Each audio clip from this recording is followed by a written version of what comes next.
Sup everyone, welcome to Power Play with CJ. We're talking about Marco Sturm hanging him up and calling it a career after an illustrious career with the San Jose Sharks, Boston Bruins, LA Kings, Capitals, Canucks, and at the very end the Florida Panthers.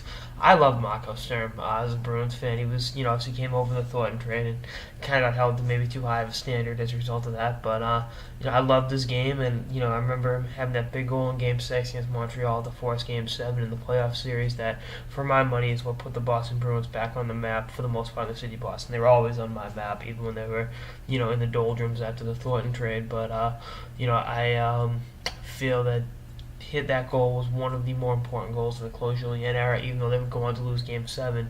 If you looked at the way the fans in the Garden were going nuts, much like, old-time hockey playoff games against Montreal, it really helped return the Bruins to that level of dominance and relevance, And, I loved Mako, really speedy guy.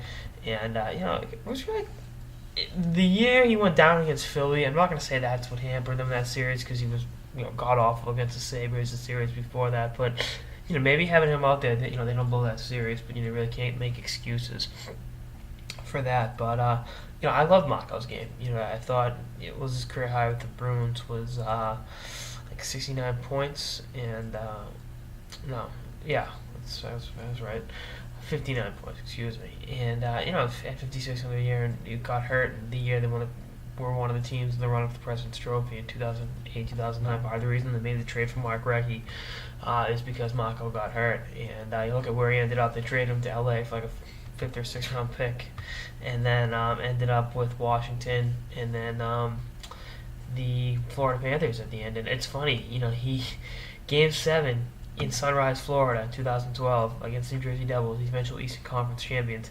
Sturm had a chance to win that game in double overtime. People forget that. I was watching that game live, and it was going, Marco Sturm was just winning an NHL Game 7 in double overtime. Holy crap. But, I wish Mr. Sturm nothing but the best. I think he's still in South Florida, coaching youth hockey, which is, good hockey mind to have around young kids and help build the number of kids, or the impact of youth hockey in that region of the United States and the Sun Belt, which I think in the next few years will experience a major boom when you look at when the Florida Panthers get it back on track consistently, and with the Lightning being a dominant team in the NHL this season. Anyway, that's on this episode of the Power Play with CJ. I'm Marco Sturm retiring. Stay tuned for episodes throughout the season and beyond. Later, guys.